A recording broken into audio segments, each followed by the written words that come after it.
Hi, I'm Mark, and this is QueerToday.com's weekly update. This week I'd like to tell you a little bit about the history of QueerToday.com. We started in the year 2000 when I decided to create a website for rural queer youth and use the web to connect isolated queer teenagers with each other.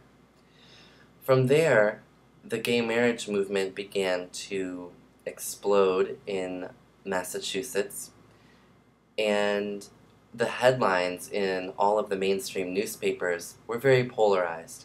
It was Mass Equality, the gay rights marriage organization, on one side, and the Catholic Church, the very far right wing of the Catholic Church activists, on the other.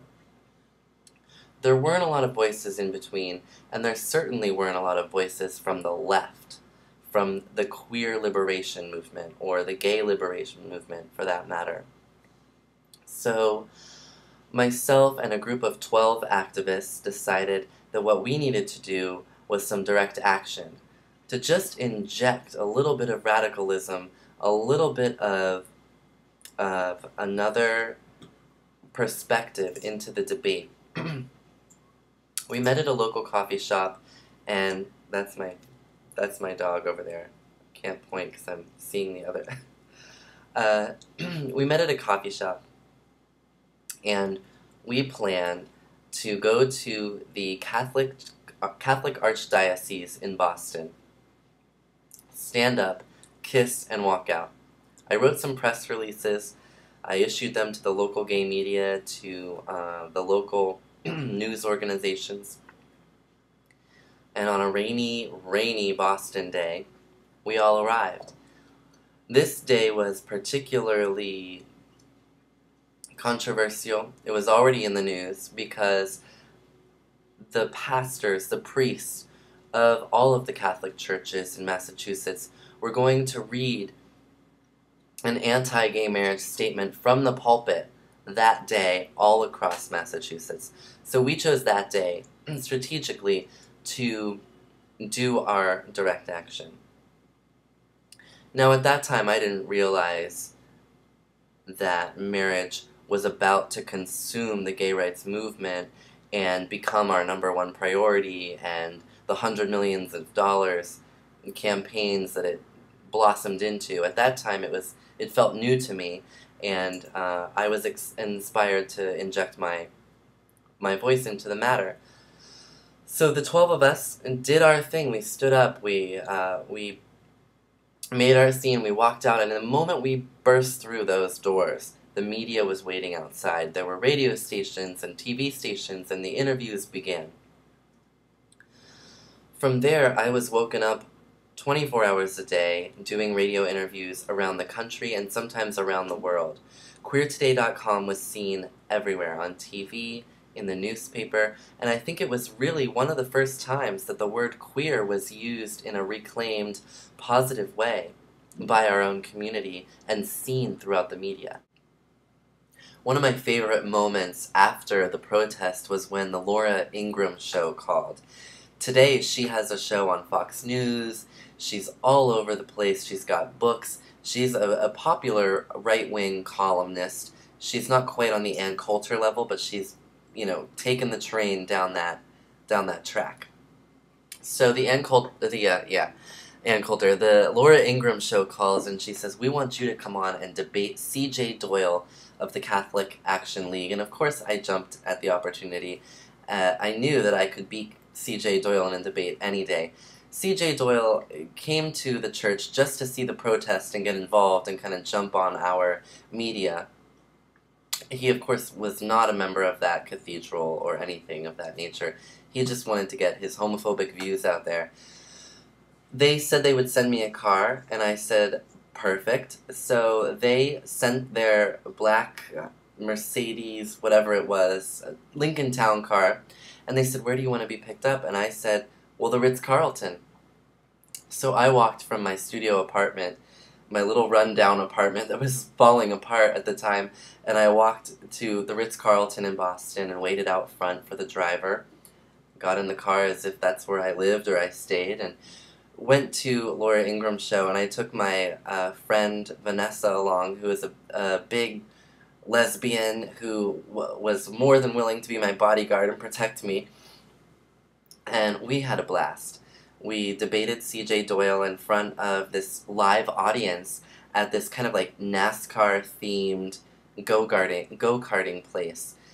It was amazing. And when I was debating him, I could point out a few queer people in the audience, too, that came as support and to see the debate. So that was really exciting. And from there, the media storm just continued to spiral for a few weeks.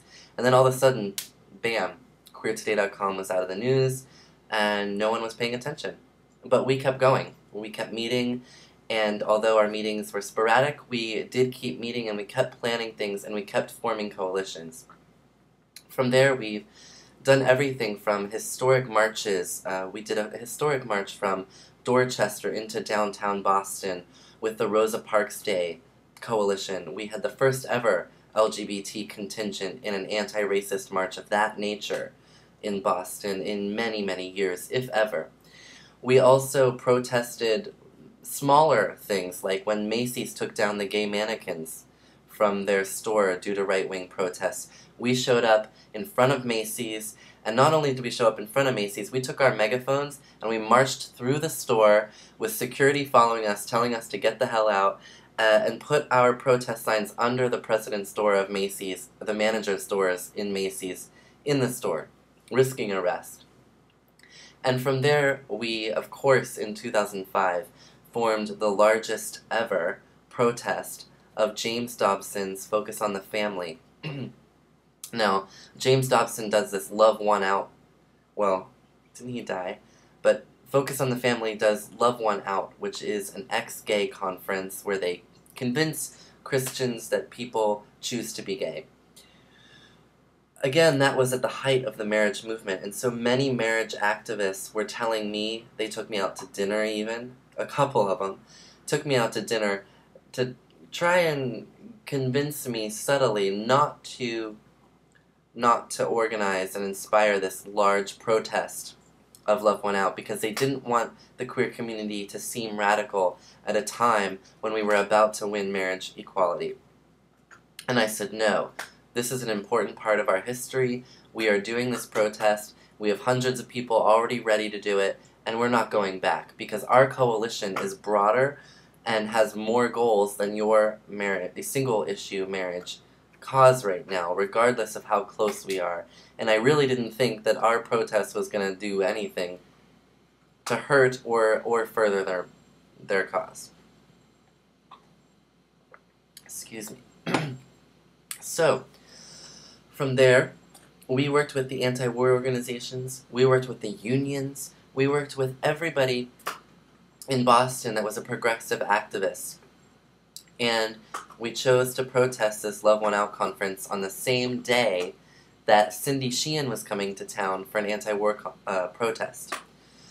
So we took the anti-war march and we formed a queer contingent in it, and several of us spoke from the stages of both protests and really linked them together, did the march, and we brought 1,000+ people in front of the anti-gay conference that day. From there, Queer Today really did evolve, and we kept doing smaller protests. We formed one of the largest coalitions in the Pride Parade in Boston one year when it was kind of a militaristic theme, and we just kept going and going. Like any organization, the chapters struggle from time to time. We don't meet or whatever, but we're lucky enough now to have this broad website where anybody from around the world can join and create a profile. We're almost up to 1,000 members. And if you look at the profiles, everybody is so unique and so cool. Everybody is a queer activist or an ally. We're really a niche kind of social network.